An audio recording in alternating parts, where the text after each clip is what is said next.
No! Give it back. So remember that time your parents told you were going to visit a friend? Maybe it was a family friend with kids, you were all giddy, already planning what games you were going to play. Honestly, that was the highlight of the week. It was a time when our idea of having fun actually meant having fun with other kids, running around, arguing over who gets the good skipping rope, making up games that didn't need a charger. But now it's alarming that we reached a point where taking away a kid's iPad is the new version of grounding someone for a month. And I wish I was exaggerating. What's actually terrifying is that children are now showing real withdrawal symptoms when they're disconnected. Enjoy this. Enjoy this time on the cruise, okay? You'll get Wi-Fi, but it's gonna hurt not having it for a while, but it'll get better, okay? Each day will get better. And it'll be easier and easier to live without Wi-Fi, okay?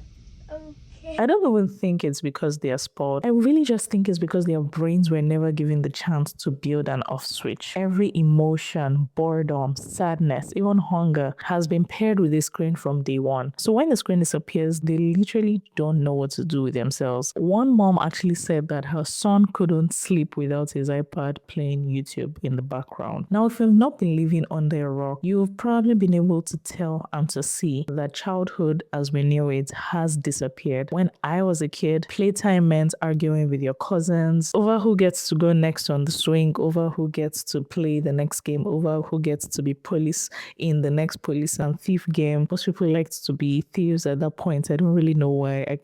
I can't tell what the excitement about being the thief was when we were younger. But now during playtime, everyone is sitting in silence with iPads and they literally look like they are in co-working spaces. The laughter, the noise, the chaos, all of that has been replaced by background Cocomelon songs. And it has become quiet, way too quiet. Now, if we're being quite frank, this isn't just about spending too much time on phones. It's about what that time does. Kids are getting anxious, irritable, even aggressive. Where's my iPad? Miley, Where's the iPad? Where is he? come and sit down.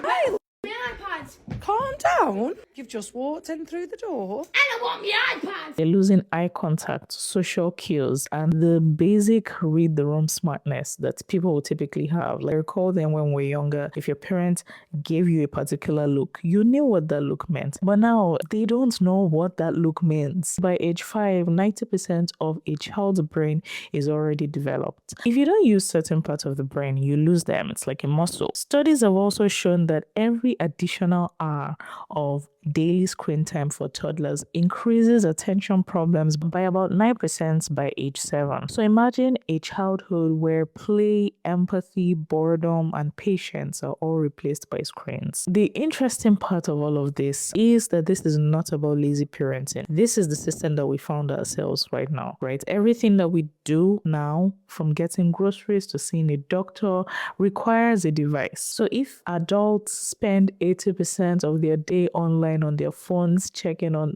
social media, checking on their emails, why are we then surprised when the kids decide to do the same thing? The ironic part of all of this is that even though Gen Alpha is the most online generation ever, they're actually offline in every other sense. Reading levels are dropping, basic tech skills, actual computer literacy is getting worse. A global literacy study actually showed that almost half of 14-year-olds have limited digital skills beyond social media. And I cannot even pretend that I'm not a part of the problem. I've taken my phone into the bathroom more times than I can count. I've deleted Instagram every other week, but somehow it always comes back to my phone. I can't go an hour without reaching for my phone. So how do I expect a 10-year-old to stand a chance? We can't honestly shame Gen Alpha for drowning in a system that a lot of us are actually also struggling in as well. And this clearly shows us one thing. This is something that we are all victims of by design. Tech companies like TikTok, Instagram, and YouTube literally hire behavioral psychologists whose job is to keep you hooked on their apps. Their whole teams building recommendation systems designed to predict what you click on next and feed you more of it. So you discover that if you spend too long looking at dog videos, suddenly your feed is 90% dogs.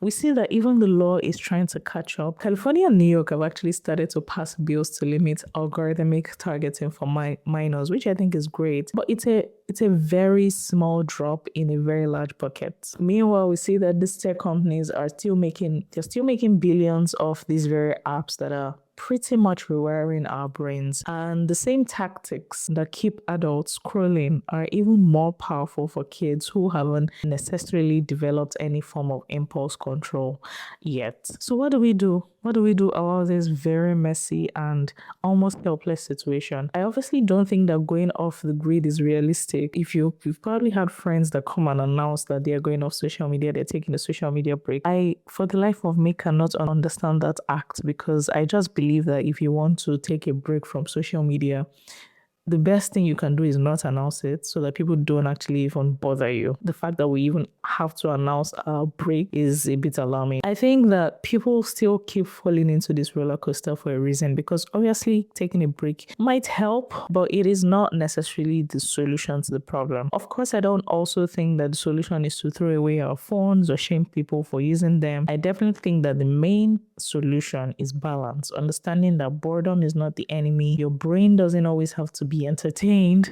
Understanding that the brain is also lazy. The brain wants that easy dopamine hit. So we have to make sure that we're putting things in place. And I know that this is very easy to say. This is easier said than done. But I think that if we want to come to the point where we have control, even though these systems and these devices are designed to make us victims and not necessarily have control, we need to be more proactive about how we use them. And it could be the simple things, right? It could be setting up some small guardrails here and there, setting up some small systems around your home, around your kids, around your family. For example, having like limits to how you use your phones. If you have all of these apps where if you've used Instagram for like 30 minutes, 1 hour, it's like pops up and you're able to shut off for a while. I mean, for the most part, a lot of us that have this apps, you probably dismiss it when it pops up, but at least you have some form of consciousness that, oh, I've used this app for like 30 minutes and I'm 1 hour. I need to be off it now. I think that helps to a very large extent, as opposed to not even having any form of system to make sure you are not spending so long on the app. Another thing is creating like tech-free zones. Try to keep your phones away at dinner. When you're at the dinner table, everybody puts their phones away. Maybe not take your phone to the bathroom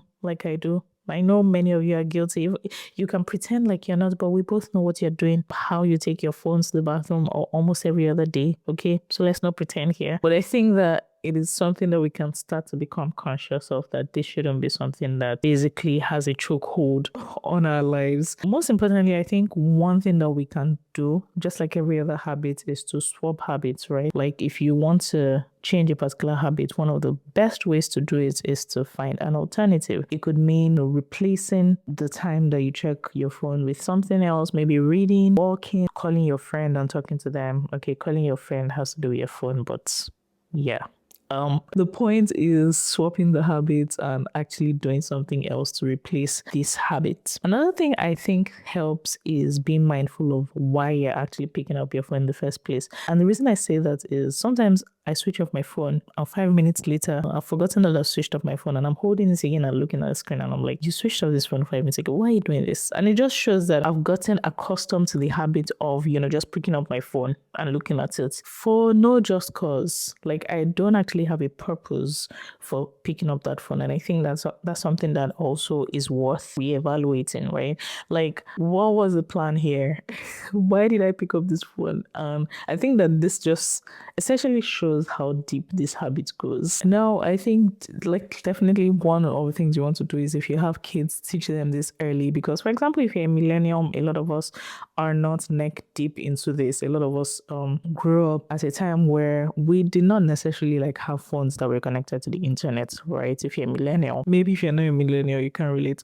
But like if you're a millennial, you probably grew up when you had phones that could only make calls, and then it started to develop into having phones that could then have access to internet, could then do other things, right? So we kind of have a little bit of balance there. But I actually have a lot of empathy for kids that grow up in this system where their first interaction with their phone is probably one with access to every single piece of information on the internet, and that can be overwhelming. So I think one good thing you can do as a parent is, start to show them the science behind why these apps are actually addictive. If your kid is watching TikToks, YouTube Shorts, and Instagram stories, even if it's kid friendly, is training their brain to have a short attention span. The proof is in this study right here. So in Los Angeles, they surveyed about 3,000 10th graders, separated them into 3 groups. The first group frequently did 14 out of 14 online activities like posting on social media, checking shorts. Second group did half that much, and then the third group didn't do any of the online activities. Important to note, at the beginning of the study, none of these children had ADHD symptoms. At the end of the study, these are the results. The first group that did 14 out of 14 online activities, 10.5% of them showed ADHD symptoms over the course of the study. The group that did half that much had 9.5%. The third group only had 4.6% of students showing ADHD symptoms. This is important because since 2020, look at how much the ADHD diagnoses in children has skyrocketed. We might be misdiagnosing kids with ADHD because of the type of content that they're consuming, being trained to pay attention for ultra short periods of time. Obviously, that's not going to be a helpful thing for any child, regardless of whether they actually have ADHD or not. Like all of us growing up, our parents were always saying, too much TV is going to rot your brain. They had no idea just how true that statement was going to end up being for our generation of kids. So that they understand that they could actually be in control of the device and not the other way around. At the end of the day, I don't think that this is just about Gen Alpha. I think it's about all of us. We've turned our screens into like pacifiers, into substitutes for real connections, and this is something that we have to, change.